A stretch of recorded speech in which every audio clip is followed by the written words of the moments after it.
So hey guys, welcome back to another video and I hope कि तुम लोग बहुत ही ज़्यादा अच्छे और मज़े में हो गए। आज मैं तुम सभी के लिए एक लेटेस्ट सीरीज लेकर आई हूँ जो कि बहुत ही ज़्यादा कमाल की है। तो ये कहानी है हमारे हीरो ली फैंग की, जो कि एक नोबेल फैमिली से बिलोंग करता था, जो कि बहुत ही टैलेंटेड और जीनियस था। लेकिन उससे भी ज़्यादा कमाल की बात ये थी कि उसके पास एक बहुत ही पावरफुल मार्शल सोर्स हुआ करती थी, जिसे कि उसकी फियांसे ने उससे ले लिया और उसे धोखा दे दिया, जिस वजह से वो अब एक वेस्ट बनकर रह गया। लेकिन फिर कैसे एक डीमन के थ्रू उसकी बॉडी में फिर कुछ ऐसा होता है कि उसकी जो अबैंडन सोल थी वो पूरी तरीके से अवेकन हो जाती है, और जिसके बाद आगे चल के हमारे हीरो के पास डुअल मार्शल सोर्स भी होगी, जो कि बहुत ही ज्यादा रेयर होता है। और वो कैसे और ज्यादा पावरफुल होता है और एक एक से चुन चुन कर बदला लेता है, वही हम इस सीरीज में जानने वाले हैं। तो चलो फिर बहुत हुई चिट चैट, अब बिना किसी देर के वीडियो को शुरू करते हैं। हमारे इस एपिसोड की स्टार्टिंग में हमें एक नरेटर वॉइस बताने लगती है कि मॉडर्न वर्ल्ड में, यानी कि ह्यूमन रियल्स में, एक बार एक ऐसा पर्सन आ चुका था जिसे बस पावर की भूख थी, जिसे बस ज्यादा से ज्यादा सोर्स चाहिए था, इसीलिए उसने यहाँ पर आते साथ ही कत्लेआम मचा दिया था। लेकिन तब के टाइम पे जो ह्यूमंस का एम्परर हुआ करता था, उसका नाम है एम्परर ली फैंग, जो कि हमारा हीरो भी है। तो उसने अपने साथियों से कहा कि चाहे जो हो जाए हमें इसका सामना करना होगा और कोई भी हार नहीं मानेगा। इसी के साथ हम देखते हैं कि चारों तरफ जंग का माहौल था, लाशें बिछी हुई थी, और यहाँ पे हम बस ली फैंग को देखते हैं जो कि पूरी तरीके से इंजर्ड था। साथ ही हम उस विलन को भी देखते हैं जो कि यहाँ ह्यूमन रियलम में दूसरे रियलम से आया था, ताकि वो यहाँ पर लोगों की सोर्स को ज्यादा से ज्यादा गैदर करके खुद को पावरफुल बना सके। और वो ली फैंग को देखते साथ ही उसे मॉक करना शुरू कर देता है, उसके बारे में बुरी बुरी बातें करते हुए कहने लगता है कि क्या हुआ, सारी हेकड़ी निकल गई, बातें तो बहुत बड़ी बड़ी कर रहे थे, ये कर लूंगा वो कर लूंगा, क्या हुआ। इसी के साथ हम एक प्रिंसेस को देखते हैं जिसका नाम लिन चाई हुई है, जो कि एल्डेस्ट प्रिंसेस है, और यहाँ पर उसकी पावर को भी वो बंदा अब्सॉर्ब कर रहा था। वो कहने लगता है कि मैंने इतने लोगों को मार डाला है और अब बस तुम दोनों ही बचे हो, लेकिन हैरानी की बात है कि मुझे कोई भी सोल फ्लक्चुएशन नजर क्यों नहीं आ रही। यहाँ पर हम देखते हैं कि जो मॉडल्स के लिए यहाँ पे फॉरवर्डन एरिया होता है, यहाँ पर लाशों का अंबार इसने बिछा दिया था। इसी के साथ हमें बताया जाता है कि असल में इस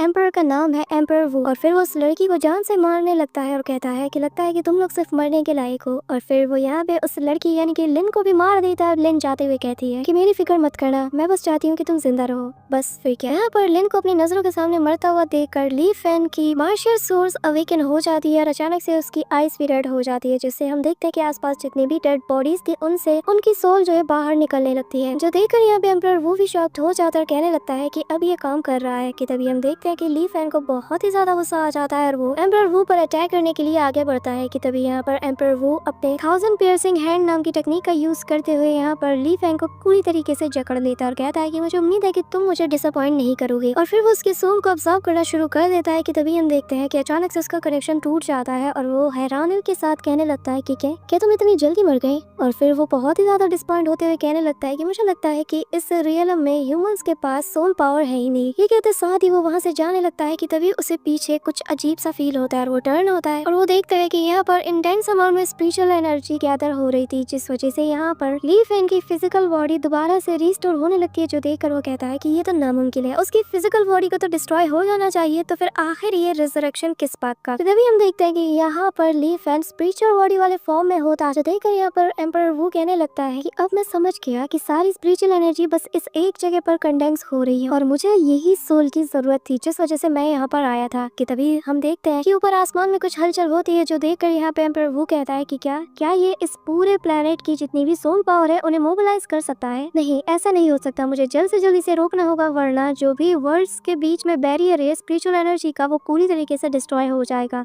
और वो चिल्लाते हुए ली फैंग से कहता है कि ऐसा मत करो, रुक जाओ। लेकिन तभी ली फैंग कहता है कि मेरे सामने झुक जाओ, और ये कहते साथ ही वो उस पर इंटेंस अमाउंट में प्रेशर डालते हुए उसे अपने घुटनों के बल ले आता है। यहाँ पर इस प्रेशर को फील करते हुए एम्परर वो कहता है कि आखिर ये कैसे हो सकता है, क्योंकि ये प्रेशर तो किसी सुप्रीम इमॉर्टल की है। यहाँ पर वो कंफ्यूज हो ही रहा होता है कि तभी यहाँ पर ली फैंग एक बड़े से स्पिरिचुअल स्वॉर्ड से उस पर अटैक करके उसका काम तमाम कर देता है। कि तभी उसके सामने एक बड़ा सा जाइंट स्टोन आके गिरता है, जिसमें से आवाज आती है और वो ली फैंग से कहने लगती है कि तुम्हें मेरे सामने रिस्पेक्ट के साथ पेश आना चाहिए और बाउ डाउन करना चाहिए, भूलो मत कि मैं कौन हूँ। जिस पर यहाँ पे एरोगेंटली ली फैंग उससे बात करता है। कि तभी उस टोन से दोबारा से वॉइस आती है और वो यहाँ पर इससे कहता है कि तुम एक मॉडल हो और मैं एक इमॉर्टल एम्परर हूँ, तो तुम्हें मेरे सामने झुकना ही होगा, जो कि पूरे यूनिवर्स और वर्ल्ड का लीडर है। लोग मेरे पास न जाने क्या क्या चीज सैक्रिफाइस के तौर पर ले आते हैं और बदले में मैं उन्हें शांति प्रदान करता हूँ, लेकिन जरा तुम्हें देखो। लेकिन हम देखते हैं ली फैंग उसकी सारी बातों को इग्नोर करते हुए इसके करीब जाकर अपना हाथ बढ़ाकर सीधा उसकी गर्दन से पकड़ के स्टोन स्टोन से उसे बाहर निकाल लेता है। यहाँ पर ली फैंग की स्पिरिचुअल एनर्जी को देखकर वो इमॉर्टल एम्परर मन में कहने लगता है कि यकीन नहीं होता कि इसकी स्पिरिचुअल एनर्जी इस हद तक स्ट्रॉन्ग है जिसने कि मेरी हजारों सालों की गहरी नींद से जगा दिया और मुझे यहाँ पर ले आया। इसी के साथ हमें बताया जाता है कि इस इमॉर्टल एम्परर का नाम है एम्परर कुन। जिसके बाद एम्परर कुन अपने मन में कहता है कि मुझे कोई और रास्ता अपनाना होगा ताकि मैं इसकी सोल को ले सकूं, जिसकी मदद से मैं सोल सप्रेसिंग स्टील को ब्रेक कर पाऊं। इसी वजह से हम देखते हैं कि यहाँ पर एम्परर कुन उसे ऑफर देते हुए कहता है कि मैं तुम्हारी बहुत ही ज्यादा मदद कर सकता हूँ ताकि तुम फ्यूचर में पावरफुल बन सको। जिस पे ली फैंग कहता है कि मैं जानता हूँ कि तुम उसी डीमन एम्परर से मिले हुए हो जिसने कि यहाँ पर कत्लेआम मचाया और अब तुम मेरे सामने नाटक कर रहे हो। ये कहते साथ ही वो उस पर अटैक कर देता है, लेकिन ली फैंग की इस अटैक को एम्परर कुन बहुत इजीली रोक लेता है। फिर कहता है कि चाहे जो हो जाए इसकी सोल को मुझे ही ऑब्टेन करना होगा क्योंकि इसके पास जो स्पिरिचुअल एनर्जी है उसने पूरी दुनिया को हिला कर रख दिया है। कि तभी हम देखते हैं कि वहाँ पर एक तेज रोशनी छा जाती है और ली फैंग को अपने पास्ट लाइफ की मेमोरीज दिखने लगती है जहाँ पर उसे पता चलता है कि उसे धोखा दिया गया है, साथ ही उसकी मार्शियल सोल को पूरी तरीके से डिस्ट्रॉय कर दिया गया है। लेकिन इसी मौके पर उसकी आँख खुल जाती है, वो खुद को डेड सी में पाता है जहाँ पर मरे हुए लोगों की सोल्स होती है। लेकिन इस वक्त जैसे ही ली फैंग की आंखें खुलती है तो उसे यहाँ पर अपनी सिस्टर की आवाजें आती है, जिसके बाद हम देखते हैं कि जैसे ही वो जागता है तो वो कहता है कि आखिर मैं कहाँ पर हूँ। कि तभी यहाँ पर एम्परर कुन बताने लगता है कि तुम इस वक्त उस जगह पर हो जहाँ पर सब कुछ लाइफलेस है और देखने से लगता है कि तुम्हारी बॉडी अब मर चुकी है। जिसके बाद वो हताश होते हुए कहने लगता है कि एक बहुत ही अच्छा और पावरफुल सोल ऐसे ही वेस्ट होने वाला है। जिसके बाद एम्परर कुन कहने लगता है कि मैं तो एक इमॉर्टल लॉर्ड हूँ, क्या मैं सच में एक डेड बॉडी के अंदर ट्रैप होकर रह जाऊंगा और इसके साथ आज मैं भी यहाँ पर खत्म हो जाऊंगा क्या? अगर मेरे पास वक्त होता ना तो मैं तुम्हें एक सुप्रीम वर्ल्ड मास्टर भी बना सकता था, लेकिन जरा देखो आज तुम्हारे साथ मैं भी यहाँ पर मारा जाने वाला हूँ। तभी हम देखते हैं कि यहाँ पर ली फैंग को अपनी सिस्टर की आवाज आती है और तभी यहाँ पर उसे ये भी फील हो रहा होता है कि उसे कोई सोल पावर सप्लाई कर रहा है, जो देखकर यहाँ पर एम्परर कुन भी सरप्राइज हो जाता है। और फिर यहाँ पे ली फैंग की सिस्टर को देखकर एम्परर कुन समझ आता है कि वही है जो कि अब तक इसे सोल पावर को सप्लाई कर रही थी, जिस वजह से ये दोनों अब तक जिंदा है, वरना इनकी सोल तो कब की शैटर्ड हो चुकी होती। इसी दौरान हम देखते हैं कि उसकी सिस्टर यहाँ पर साके की बोतल को पीते हुए कहने लगती है कि ये हमारी फेयरवेल ड्रिंक है क्योंकि जो माँ जियांग है वो मुझे फोर्स कर रहा है कि मैं उससे शादी करूं, लेकिन तुम्हारी सिस्टर जान दे सकती है लेकिन ऐसे घटिया इंसान से कभी भी शादी नहीं कर सकती। ये कहते साथ ही वो अपने पास एक मैच स्टिक को जला लेती है और फिर वो उसे ली फैंग की बॉडी पे थ्रो करते हुए कहती है कि चिंता मत करो मेरे भाई, तुम्हारे साथ साथ आज मैं भी खुद को खत्म कर लूंगी। जिस वजह से हम देखते हैं कि ली फैंग के कॉन्शियसनेस में सब कुछ जलना शुरू हो जाता है, जो देखकर एम्परर कुन भी घबरा जाता है। कि तभी ली फैंग कहने लगता है कि अगर मैं अपनी सुप्रीम पावर का यूज करना शुरू कर दूं तो शायद मैं खुद को वापस से अपने वर्ल्ड में जिंदा कर पाऊं। यहाँ पर ये कहते साथ ही वो उनका यूज करना शुरू कर देता है, जो देखकर एम्परर कुन भी हैरान हो जाते हैं। और फिर नेक्स्ट सीन में हम देखते हैं कि ली फैंग को होश आ जाता है और तभी उसके सामने उसकी जो सिस्टर होती है वो सुसाइड कर रही होती है, लेकिन वो उसकी जान बचा लेता है। और थोड़ी ही देर में जैसे ही उसकी सिस्टर को होश आता है वो घुमा के एक जोरदार थप्पड़ उसे लगाती है और कहती है कि सच में ये तो सच है, इसका मतलब मैं कोई भी सपना नहीं देख रही। यहाँ पर वो खुश हो ही रही होती है कि तभी हम देखते हैं कि यहाँ पे दरवाजा तोड़ते हुए एक मोटा गेंडा यानी कि माँ जियांग अंदर आ जाता है और वह आते साथ ही कहने लगता है कि मैं जानता हूँ कि तुम्हारा भाई मर चुका है, तो अब तुम्हें उसके गम को भुलाकर मुझे अपना लेना चाहिए। लेकिन तभी जैसे ही वो ली फैंग को जिंदा देखता है तो वो शॉक्ड हो जाता है, जिसके बाद ली फैंग तुम आखिर जिंदा कैसे हो? खैर कोई नहीं, तुम्हारे पास तो अब तुम्हारी ड्रैगन मार्शल स्पिरिट भी नहीं है तो तुम ज्यादा कुछ नहीं बिगाड़ सकते। इसके बाद हम देखते हो कि वो थोड़ी और चिट चैट करते हुए यहाँ पर उसकी सिस्टर को फोर्स करने लगता है कि वो उससे शादी कर ले, लेकिन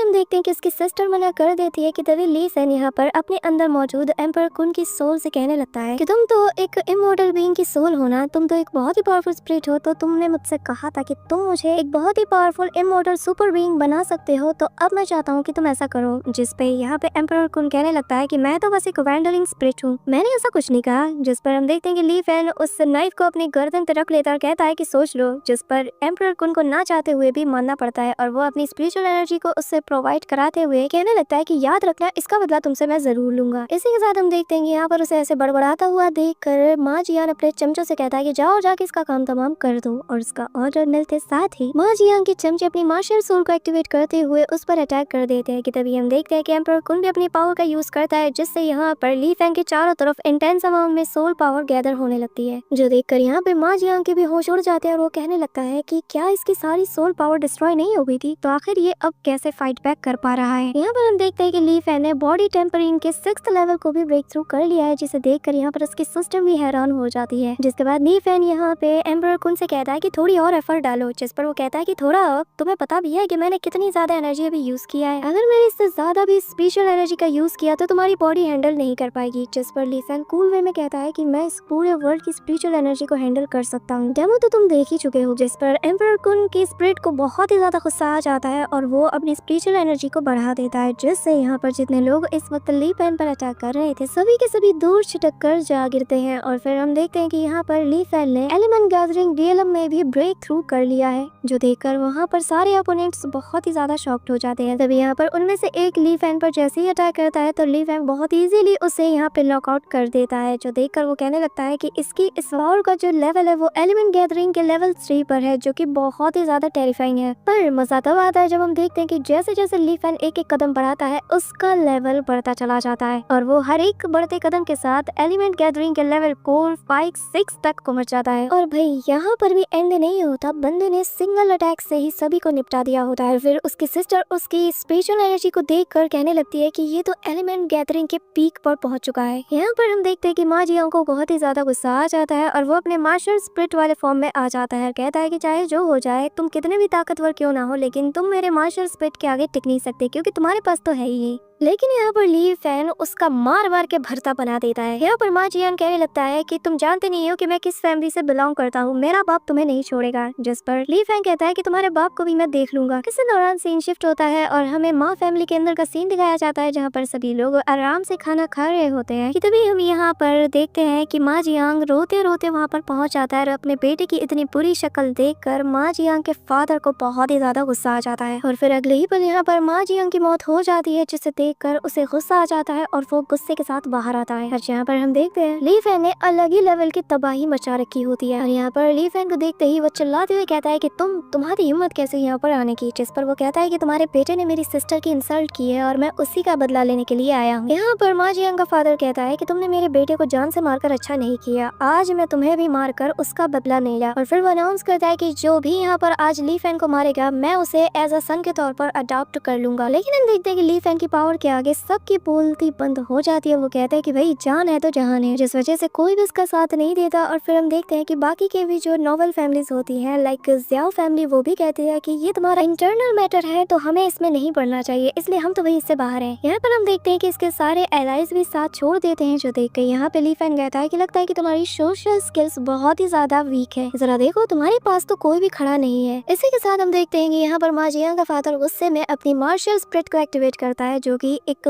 पावरफुल बियर बीस्ट होता है, जो कि दिखने में बहुत ही ज्यादा खूंखार लगता है। और वो सीधा आते साथ ही ली फैन पर टूट पड़ता है और कहता है कि तुम बिना मार्शल स्पिरिट के मेरे सामने कुछ नहीं है। कहते साथ ही हम देखते हैं कि वो उस पर बेतनादन ताबड़तोड़ अटैक करना शुरू कर देता है, जिससे हम देखते हैं कि ली फैन को भी डॉज करने में मुश्किलें आने लगती है। और फिर हम देखते हैं कि उसकी हालत ये खराब कर देता है। और फिर यहाँ पे वो एम्परर कुन से कहता है कि आखिर मेरे साथ हो क्या रहा है, ये मत कहना कि इस बंदी का जो रियलम है वो तुम्हारे रियलम से भी ज्यादा हायर है, क्या ये तुमसे ज्यादा स्ट्रॉन्ग है। जिस पे यहाँ पे एम्परर कुन की स्पिरिट कहने लगती है कि तुम शायद भूल रहे हो कि वो इस वक्त अपनी मार्शल स्पिरिट से तुम पर अटैक कर रहा है और तुम्हारे पास कोई भी इस वक्त मार्शल स्पिरिट नहीं है, तो भला तुम उससे मुकाबला कैसे कर पाओगे, बेहतर यही होगा कि तुम यहाँ से भाग जाओ। जिस पे ली फैन कहता है कि तुम्हारे पास हजारों साल पुरानी एक मार्शल स्पिरिट है ना, चलो जल्दी से उसे मेरे हवाले कर दूं। जिस पे वो स्पिरिट भी हैरान हो जाती है और कहने लगती है कि आखिर तुम कहना क्या चाहते हो, तुम्हारी बॉडी शायद उसे झेल भी ना पाए। जिस पे हम देखते हैं कि यहाँ पर ली फैन कहता है कि जो होगा मैं देख लूंगा, तुम्हारा काम है बस मेरे ऑर्डर को फॉलो करना, वरना तुम जानते हो कि मैं क्या करूंगा और मैं बस 3 तक गिनूंगा। यहाँ पर उसे चिट चैट करते हुए जो माँ जियांग का फादर होता है वो कहता है कि क्या ये पागल हो चुका है, मेरे अटैक्स ने इसका दिमाग खराब कर दिया जो ये खुद से ही बड़बड़ाया जा रहा है। यहाँ पर हम देखते हैं कि अचानक से जो ली फैन होती है उसकी बॉडी ग्लो करना शुरू हो जाती है और हम देखते हैं कि यहाँ पर वो जो स्पिरिट होती है वो अपनी इंटेंस अमाउंट में सोल पावर को गैदर करते हुए यहाँ पर ली फैन से कहने लगती है कि फिलहाल के लिए मैं तुम्हें बस यही दे सकता हूँ। इसी के साथ नेक्स्ट सीन में हम देखते हैं कि यहाँ पर ली फैन के हाथों में एक बहुत ही बड़ा सा पावरफुल वेपन होता है, जिसे लेते साथ ही ली फैन कहता है कि न जाने तुमने और कितने सीक्रेट्स छुपा रखे हैं। यहाँ पर हम देखते हैं कि ली फैन को एक और न्यू मार्शल सोल्स को अवेकन करता हुआ देखकर सभी लोग हैरानी के साथ कहते हैं कि एक बंदा जो कि मर चुका है वो अचानक से वापस आ जाता है और न्यू मार्शल सोल्स को भी अवेकन कर लेता है। आखिर ये चीज कैसे पॉसिबल है कि तभी हम देखते हैं कि पास में एक लेडी जिसका नाम की गू शू है, वो यहाँ पर अपनी डिवाइन आई को एक्टिवेट करते हुए यहाँ पर कहने लगती है कि मैं जानती हूँ कि ये कोई 20 टाइप मार्शल सोल नहीं है, बल्कि एक बहुत ही पावरफुल सोल पावर की वजह से है। और यहाँ पर इसकी जो सोल पावर है ये हमारे अलायंस के जो एंडर है उससे भी कई गुना ज्यादा स्ट्रॉन्ग और हायर है। इसी के साथ हम ली फैन को देखते हैं जहाँ पर वो अपने उस वेपन का यूज करते हुए कहने लगता है कि मैं नहीं जानता कि तुम मेरे बारे में कैसी राय रखते हो, लेकिन अगली बार जब भी तुम मुझसे मिलोगे तो तुम छुपना पसंद करोगे। ये कहते साथ ही वो अपने वेपन को चला देता है, जिससे सभी लोग डर जाते हैं। कि तभी हम देखते हैं कि यहाँ पर काला अंधेरा छा जाता है और चारों तरफ ब्लैक फॉग छा जाता है और यहाँ पे कोई धमाका नहीं होता है। कि तभी हम देखते हैं कि यहाँ पर एम्परर कुन की जो स्पिरिट थी वो देखते हैं कि अरे यार जो तोप का गोला था वो तो यही रह गया, जिससे सभी लोग हैरान हो जाते हैं। और मा जियांग का फादर कहने लगता है कि अब मैं तुम्हें दिखाऊंगा कि ट्रू अनाइलेशन किसे कहते हैं, जिसके बाद वो अपने मार्शल स्पिरिट का यूज करते हुए अर्थ शैटरिंग थंडरबोल्ट नाम की टेक्निक का यूज करता है। जिसके बाद हम देखते हैं कि वो दे तनादन यहाँ पे उस पे पंचेस की बारिश करना शुरू कर देता है, लेकिन वो ली फैन बहुत ही फुर्तीला होने की वजह से उनसे डॉज कर पाता है। जिसके बाद एम्परर कुन की स्पिरिट यहाँ पर उससे कहने लगती है कि अब इसे जरा टाइटली पकड़ना, मेरा बस काम होने ही वाला है। और फिर हम देखते हैं कि यहाँ पर ली फैन सही मौका पाते ही सीधा अपने इस वेपन को चला देता है, जिससे यहाँ पर मा जियांग का फादर बहुत दूर जाकर जमीन को फाड़ते हुए गिरता है, जो देखकर उसके एलाइज भी बहुत ही ज्यादा हैरान हो जाते हैं। और उनमें से एक कहता है कि क्या कमाल की मार्शल स्पिरिट है, ये तो बहुत ही ज्यादा स्ट्रॉन्ग है। लेकिन जैसे ही यहाँ से धुआं हटता है हम देखते हैं कि ली फैन जा चुका है, जो देखकर वो ओल्ड मैन भी शॉक्ड हो जाता है और वो उसे ढूंढना शुरू कर देता है। जो देखकर यहाँ पर लेडी शू कहने लगती है कि ये मत कहना कि तुम इसकी कमजोरी का फायदा उठाने वाले हो, क्योंकि इस वक्त वो बहुत ही ज्यादा कमजोर है, क्योंकि उसने बहुत ही स्पिरिचुअल एनर्जी का यूज कर लिया है, जिसके वजह से तुम उसे ढूंढकर उसे मारकर उसकी पावर को हासिल करना चाहते हो। जिस पर वो ओल्ड मैन कहता है कि अपने काम से काम रखो। ये कहते साथ ही वो यहाँ से चला जाता है। जो देखकर यहाँ पे हम देखते हैं कि वो लेडी भी कहती है कि खैर मुझे इससे क्या ही फर्क पड़ता है। इसी दौरान सीन शिफ्ट होता है और हम ली फैन को देखते हैं जहाँ पर वो अपनी सिस्टर के साथ मौजूद होता है और बहुत ही मजे से खाना खा रहा होता है, और ज्यादा खाने की वजह से उसका पेट भी अब भर चुका था। इसी वजह से हम देखते हैं कि वो कहता है कि सिस्टर आप का खाना बहुत ज्यादा लाजवाब है, लेकिन मैं अब और नहीं खा सकता। कि तभी यहाँ पर उसकी सिस्टर कहती है कि वो सब तो ठीक है, लेकिन मुझे पैसे दो। जिस पर वो कहता है कि क्या पैसे, मुझे घर पे खाने के लिए भी पैसे देने होंगे। जिस पर उसकी सिस्टर उसे मारते हुए कहती है, तुमने कहा था कि तुम माँ फैमिली को निपटाने के लिए गए हो, तो तुमने वहाँ पर तबाही भी मचाई होगी, तो जाहिर है तुम वहाँ से कुछ तो लेकर आए होगे ना। वैसे भी इन लोगों ने ऑलरेडी हमारी फैमिली से बहुत कुछ लूट रखा है। जिस पर हम देखते हैं कि ली फैन याद करता है कि आखिर उसने वहाँ पर किस लेवल की तबाही मचाई है, सब कुछ तो वो बर्बाद कर चुका है, तो आखिर वो लेकर आता भी तो क्या आता। यहाँ पर वो ये सारी बातें कह ही रहा होता है कि तभी यहाँ पर वो ओल्ड मैन आ जाता है, जो कि कहने लगता है कि अच्छा तो तुम यहाँ पर छिपे हुए हो। ये कहते साथ ही वो यहाँ पर इन दोनों पर अटैक कर देता है। कि तभी हम देखते हैं कि ली फैन उसके अटैक को ऑब्जर्व करते ही मौका पाते ही अपने सिस्टर की जान बचा लेता है। जिसके बाद वो अपनी सिस्टर से पूछता है कि क्या आप इस ओल्ड मैन को जानती हो। जिस पर उसकी सिस्टर बताती है कि ये ज़ियाओ फैमिली का पैट्रिच है, जिसका नाम ज़ियाओ वूशोंग है। जिसके बाद वो यहाँ पर ली फैन को बताने लगती है कि जब तुम अनकॉन्शियस हो गए थे और हमसे दूर हो गए थे, तब यह आदमी रोज हमारे घर आता था और हमें बुली करने की कोशिश करता था। जिस पर ली फैन कहता है कि अच्छा ऐसी बात है। कि तभी वो उससे जैसे ही फाइट करने के लिए आगे बढ़ता है, उसकी सिस्टर उसे रोकते हुए कहती है कि मैं तुम्हें एक बात बता दूं कि इसकी जो मार्शल स्पिरिट है वो बहुत ही ज्यादा स्ट्रेंज है। ऐसा कहा जाता है कि जो भी इसका एनिमी इससे फाइट करता है तो वो फाइट के दौरान ही मारा जाता है। इसी वजह से मैं तुम्हें दोबारा खोना नहीं चाहती और मैं इससे फाइट करूंगी। ये कहते साथ ही वो आगे बढ़ती है, लेकिन जैसे ही वो एक अटैक करती है यहाँ पर वू शियांग अपनी चुटकी बजाते ही उसे अनकॉन्शियस कर देता है। जो देखकर यहाँ पे ली फैन अपनी सिस्टर को वापस उसकी जगह पर ले आता है और कहता है कि आखिर तुमने मेरी सिस्टर के साथ क्या किया। ये कहते साथ ही वो अपनी सोल पावर को एक्टिवेट करते हुए उससे फाइट करने के लिए आगे बढ़ता है। जो देखकर यहाँ पे ये ओल्ड मैन बहुत ही ज्यादा स्माइल करता है और वो अपनी एनर्जी बॉल से ली फैन पर अटैक कर देता है, लेकिन वो इनसे डॉज करते हुए जैसे ही उस पर एक पंच लैंड करता है कि तभी कोई अननोन फोर्स यहाँ पर उसे ऐसा करने से रोक देती है, जिससे ली फैन पीछे की तरफ तेजी से हट जाता है। जिसके बाद यहाँ पर ली फैन अपने सोल स्पिरिट से कहने लगता है कि चलो चलो मुझे जल्दी से वो कैनन दो। जिस पर हम देखते हैं कि एम्परर वो स्पिरिट जिसे कि यहाँ पर ली फैन इमॉर्टल स्पिरिट कहकर बुलाता है, तो वो उससे कहने लगता है कि पागल हो गए हो क्या, अभी जिस कैनन का तुमने यूज किया है वो बहुत ही ज्यादा एग्जॉस्ट हो चुका है और मेरे पास अभी इतनी स्पिरिचुअल एनर्जी नहीं है कि मैं उसे दोबारा से यूज कर पाऊँ। तुमने पंगा लिया है, तुम ही संभालो। यहाँ पर हम देखते हैं कि ली फैन कुछ नहीं कर पाता कि तभी वो ओल्ड मैन चुटकी बजाता है और उसे भी यहाँ पर नॉकआउट कर देता है। जिसके बाद वो ओल्ड मैन यहाँ पर ली फैन की बॉडी के करीब जाता है और कहने लगता है कि चलो अब मैं तुम्हारी सोल पावर को अब्सॉर्ब करने वाला। और फिर जैसे ही वो अपना हाथ उसे अब्सॉर्ब करने के लिए बढ़ाता है कि तभी वो देखता है कि वो उसकी सोल पावर को अब्सॉर्ब नहीं कर पाता और फिर उसकी बॉडी में से एक डिमोनिक फ्लेम वाला बीस्ट बाहर आता है, जिसे देखकर वो शॉक्ड हो जाता है। और फिर हम देखते हैं कि दोबारा से यहाँ पर ली फैन खड़ा हो जाता है और कहता है कि हाँ इसमें कोई नई बात नहीं कि तुम मेरी सोल को अब्सॉर्ब नहीं कर सकते, लगता है कि मैं मर के दोबारा से वापस आ चुका हूँ। चलो मैं तुम्हें मेरे एक सीक्रेट के बारे में बताता हूँ। ये कहते साथ ही अपने पावर को एक्टिवेट करते हुए कहता है कि असल में मेरा सीक्रेट ये है कि मेरे पास कोई सोल पावर है ही नहीं। जिस पर वो ओल्ड मैन कहता है कि अच्छा तो अगर ऐसी बात है तो फिर तुम्हारे पास वो मार्शल स्पिरिट कैसे आई। जिस पर वो बताता है कि असल में मेरे पास कोई मार्शल स्पिरिट भी नहीं है। इसी के साथ हम देखते हैं कि वो यहाँ पर अपने सोल सप्रेसिंग स्टोन का यूज करता है, जिससे उस इमॉर्टल स्पिरिट की जो स्पिरिचुअल बॉडी है वो बाहर आ जाती है, जिसे देखकर ये ओल्ड मैन बहुत ही ज्यादा डर जाता है और फिर वो उसे पूरी तरीके से अपने अंदर जकड़ लेता है, जिससे हम देखते हैं कि यहाँ पर वो पूरी तरीके से अनकॉन्शियस हो जाता है और उसकी बॉडी डिस्ट्रॉय हो जाती है। इसी के साथ हम देखते हैं कि यहाँ पर उसकी सिस्टर को भी होश आ जाता है और फिर ली फैंग कहने लगता है कि सिस्टर तुम पैसों की बात कर रही थी ना, चलो इंतजाम हो गया। जिसके साथ ही हम देखते हैं कि यहाँ पर ये लोग इस ओल्ड मैन के पैलेस में जाते हैं और वहाँ मौजूद सारा खजाना हड़प लेते हैं। इसी दौरान यहाँ पर एक और बंदा आ जाता है जो कि कह रहा होता है कि ब्रदर साहब मुझे आपकी हेल्प चाहिए, हमें जल्द से जल्द उस बच्चे जिसका नाम ली फैन है उसका कुछ ना कुछ करना होगा। कि तभी उसके सामने ली फैन और उसकी सिस्टर होती है, जिन्हें देखकर वो डर जाता है और फिर ली फैन आते साथ ही उसे पकड़ते हुए उसकी सोल पावर को अब्सॉर्ब करने लगता है, जिससे यहाँ पर उस इमॉर्टल स्पिरिट की पावर पहले से ज्यादा इंक्रीज होने लगती है। इसी दौरान यहाँ पर वो ओल्ड मैन कहता है कि प्लीज मुझे मत मारो और अगर तुम मेरी बात मान लेते हो तो मैं तुम्हें बता सकता हूँ कि तुम्हारी वो जो स्टोलन मार्शल स्पिरिट है वो कहाँ पर है। लेकिन इससे पहले कि वो और कुछ कह पाता कि तभी यहाँ पर हम देखते हैं कि वही लेडी आ जाती है और आते साथ ही इसका काम तमाम कर देती है। इस दौरान हम देखते हैं कि यहाँ पर ली फैन की सिस्टर आगे आते हुए कहने लगती है कि अगर तुमने मेरे भाई को जरा सी भी चोट पहुंचाने की कोशिश की तो मैं तुम्हें नहीं छोड़ने वाली। जिसके बाद वो यहाँ पर ली फैन को जाने के लिए कहती है कि तभी ली फैन कहता है कि सिस्टर चिंता मत करो, मैं सब कुछ हैंडल कर सकता हूँ। जिसके बाद वो यहाँ पर उस लड़की से कहने लगता है कि आखिर तुम मेरे साथ इतनी पोलाइटली बिहेव क्यों कर रही हो, तुम चाहती तो वो अटैक मुझ पर भी कर सकती थी, आखिर तुम्हें मुझसे क्या चाहिए। जिस पर वो लड़की बताने लगती है कि तुम तो बस एक रियलम गैदरिंग के पीक लेवल के कल्टीवेटर हो, तो भला मुझे तुमसे क्या ही चाहिए होगा। यहाँ पर वो ये बात कहती ही है कि तभी यहाँ पर ली फैन वापस से अपनी उसी वेपन को एक्टिवेट कर लेता है, जिसे देखकर वो लड़की हैरान हो जाती है और ली फैन कहने लगता है कि मैं अगर चाहूँ तो तुम्हारी मार्शल स्पिरिट को बाहर निकाल सकता हूँ, जिससे फिर तुम्हारी मौत भी हो जाएगी। और हाँ, तुम्हारी जानकारी के लिए बता दूं कि अब मेरे पास एक और मार्शल सोल हो चुकी है। सिस्टर जरा बताना क्या आपने पहले कभी इसके बारे में सुना है। जिस पर उसकी सिस्टर बताने लगती है कि नहीं, मैंने तो कभी भी ऐसा कुछ नहीं सुना और वाकई में ये बहुत ही ज्यादा रेयर है। इसी के साथ ली फैन आगे कहने लगता है कि अगर तुम्हें मुझसे बातचीत करनी है या कोई डील करनी है तो तुम्हें मेरी स्टोलन मार्शल सोल के क्लूज के बारे में मुझे बताना होगा, तो ही हम बातचीत आगे बढ़ाएंगे। जिस पर वो लेडी बताती है कि मुझे बताओ कि आखिर तुमने न्यू मार्शल स्पिरिट को कैसे गेन किया, अगर तुम मुझे बताओगे तो बदले में मैं तुम्हें कुछ इन्फॉर्मेशन दूंगी। जिस पर ली फैन कहता है कि मुझे तुम्हारी चिट चैट में इंटरेस्ट नहीं है। अब वो दोनों यहाँ से जाने लगते हैं कि तभी वो लेडी उसे रोकते हुए कहती है कि क्या तुम्हें बिल्कुल भी परवाह नहीं है कि क्या फिर तुम्हारी उस अज़ार ड्रैगन मार्शल स्पिरिट को किसने चुराया। जिस पर ली फैन हाथ हिलाते हुए कहता है कि जाओ जाओ, मुझे नहीं परवाह। जिस पर हम देखते हैं कि वो लड़की आगे कहती है कि ठीक है, मेरे पास उस पर्सन की पोर्ट्रेट जिसने की मास्क पहना हुआ था और उसी ने तुम्हारी मार्शल स्पिरिट को चुराया था, अगर तुम्हें जाना है तो मेरे पीछे आओ। जिस पर हम देखते हैं कि ली फैन रुक जाता है और स्माइल करने लगता है। इसी के साथ हम उस इमॉर्टल स्पिरिट को देखते हैं जहाँ पर वो कहता है भले इस लेडी का जो रियलम है वो कई गुना ज्यादा हायर हो, लेकिन बात जब मैनिपुलेट की आती है तो वो इस बच्चे के सामने कुछ भी नहीं। जिसके बाद हम देखते हैं कि वो दोनों ही एक मिस्टीरियस सी जगह पर आ जाते हैं जहाँ पर बहुत सा फॉग होता है, जहाँ पर वो लेडी उसे एक स्क्रोल देते हुए कहने लगती है कि याद रखना हमारी डील क्या हुई थी। जिस पर ली फैन मान जाता है और वो लेडी कहती है कि स्क्रोल को खोलने से पहले एक बात अच्छे से जान लेना कि जैसे ही तुम्हें इस पर्सन की आइडेंटिटी का पता चल जाएगा तो तुम्हारे लिए एंडलेस ट्रबल क्रिएट हो जाएगी। इसके बाद जैसे ही वो स्क्रोल को ओपन करता है तो उसमें एक लेडी की फोटो होती है जिसने की मास्क पहना होता है, जो देख कर कहता है कि क्या बस इतना ही। जिस पर वो लेडी कहती है कि भला अगर किसी ने मास्क पहना होगा तो तुम उसका चेहरा कैसे ही देख पाओगे। चलो चलो, मैंने वादे के मुताबिक अपना काम कर दिया, अब तुम मुझे बताओ कि आखिर तुमने न्यू मार्शल स्पिरिट को कैसे और कहां पर पाया। जिस पर हम देखते हैं कि यहाँ पे ली फैंग भी अजीबोगरीब हरकतें करते हुए कहने लगता है कि जरा गौर से देखो, और फिर यहाँ पर 2-4 मूव्स दिखाने के बाद वो कहने लगता है कि ऐसे, और फिर वो लेडी कहती है कि क्या। जिस पर ली फैंग भी कहता है कि ये वही तरीका है जिसके जरिए से तुम नई मार्शल स्पिरिट को पा सकती हो, और फिर वो वहाँ से जाने लगता है। जिस पर वो लेडी कहती है कि क्या तुम्हें ये जगह देखकर कुछ याद नहीं आया। जिस पर वो कहने लगता है कि तुम्हारा मतलब क्या है। जिस पर वो उस पर अटैक करते हुए कहती है कि चलो फिर मैं तुम्हें याद दिला देती। लेकिन जैसे ही वो अटैक करती है यहाँ पे ली फैन भी अपने पाम से उस अटैक को रोक देता है। फिर वो लड़की कहने लगती है कि क्योंकि उन लोगों ने एक बार तुम्हारे अगेंस्ट स्किनिंग फॉर्मेशन का यूज किया था तो मैं देखना चाहती हूँ कि क्या इस बार भी तुम इसे सर्वाइव कर पाते हो या नहीं। जिसके बाद हम देखते हैं कि वो यहाँ पर एक फॉर्मेशन को एक्टिवेट कर देती है, जिससे हम ली फैन को एक इल्यूजनरी रियलम में पाते हैं जहाँ पर से कुछ लोगों की बातें सुनाई देती है, लेकिन वो समझ नहीं पाता कि आखिर उसके साथ चल क्या रहा है। कि तभी यहाँ पर उसकी बॉडी से ब्लड को अब्सॉर्ब करके यहाँ पर हम देखते हैं कि एक स्लेव जो था वो पूरी तरीके से एक्टिवेट हो जाता है, और वो आते साथ ही यहाँ पर जैसे ही अपनी आंखें खोलता है तो यहाँ पे ली फैन को देखकर कहने लगता है कि अज़ोर ड्रैगन स्पिरिट चोरी हो चुकी है। ये कहते साथ ही यहाँ पर वो उस पर पंच करके अटैक करता है, लेकिन यहाँ पे ली फैन डॉज कर जाता है और वो इमीडिएटली अपने उसी कैनन को बाहर निकाल कर उस पर छोड़ देता है। लेकिन यहाँ पर हम देखते हैं कि उस कैनन अटैक का भी इस ब्लड स्लेव पर कोई भी असर नहीं होता, जिसके बाद एक के बाद एक बाकी के ब्लड स्लेव्स भी उस पर अटैक करना शुरू कर देते हैं, जो देखकर वो उस इमॉर्टल स्पिरिट से कहता है कि आखिर तुम हाथ पे हाथ रखकर क्या कर रहे हो, मेरा मुंह मत देखो, जल्दी से मेरी हेल्प करो। जिससे हम देखते हैं कि वो इमॉर्टल स्पिरिट भी यहाँ पर एक स्क्रोल को बाहर निकालता है, कहने लगता है कि अब तुम्हारे पास इंटेंस अमाउंट में स्पिरिचुअल एनर्जी आ जाएगी। उम्मीद करता हूँ कि तुम इसे हैंडल कर पाओ। जिसके बाद हम देखते हैं कि जैसे ही वो स्क्रॉल का यूज करता है, यहाँ पर ली फैंग को अपने अंदर इंटेंस अमाउंट में पावर फील होना शुरू हो जाता है और वो फिर एक एक करके सारे ब्लड स्निफ को अपने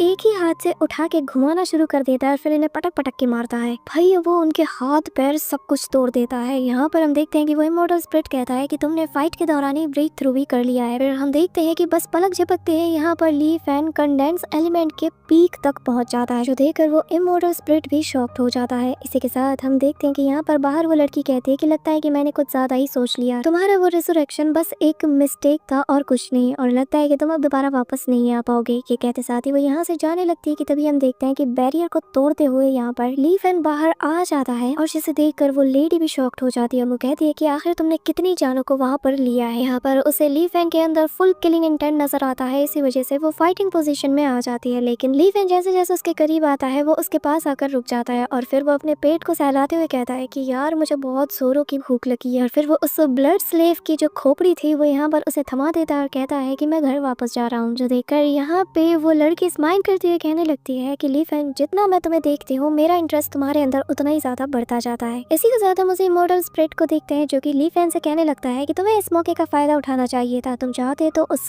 लेडी से कुछ भी बुलवा सकते थे। जिस पर ली फैंग कहने लगता है कि मैं जानता हूँ कि मैं क्या कर रहा हूँ और जल्दबाजी हर काम में अच्छी नहीं होती, लेकिन ये सब छोड़ो, पर तुमने जो मुझे कल्टीवेशन मेथड सिखाया है वो सच में बहुत ही ज्यादा डिफरेंट है। जो सुनकर वो इमॉर्टल स्पिरिट यहाँ पर हिचकिचाने लगता है और कहता है कि नहीं नहीं, ऐसी तो कोई बात नहीं, वो तो बस एक ऑर्डिनरी कल्टीवेशन मेथड है, जिसका मतलब ये कि यहाँ पर कोई ना कोई खिचड़ी तो इसने जरूर पकाई है। इसी दौरान सीन शिफ्ट होता है और हमें लिन फैमिली के पैलेस का सीन दिखाया जाता है, जहाँ पर उनके पैलेस की जो केयर टेकर होती है वो यहाँ पर लिन फैंग की सिस्टर को पकड़ते हुए रोने लगती है और कहती है कि मुझे बहुत ही ज्यादा खुशी है कि यंग मास्टर और आप वापस आ चुके हैं, पर अब कोई भी हमें और हमारी इस लिन फैमिली को बुली नहीं करेगा। जिसके बाद वो पूछने लगती है कि बताइए यंग मास्टर कहाँ पर है। जिस पर वो बताने लगती है कि मेरा भाई बहुत ही जल्द वापस आ रहा है, चलो हम साथ मिलकर उसके लिए कुछ अच्छा पकाते हैं। कि तभी यहाँ पर हम देखते हैं कि उस पर अटैक हो जाता है और ये अटैक इसे लड़की ने किया होता है और कहती है कि चिंता मत कीजिए, मैं सब कुछ संभाल लूंगी। और फिर हम देखते हैं कि यहाँ पर ली फैंग की सिस्टर जमीन पर अनकॉन्शियस होकर गिर जाती है क्योंकि उसने एक पॉइजनस स्नेक से इस पर अटैक किया था। इसी के साथ हमारा आज का ये पार्ट यहीं पर एंड होता है। सो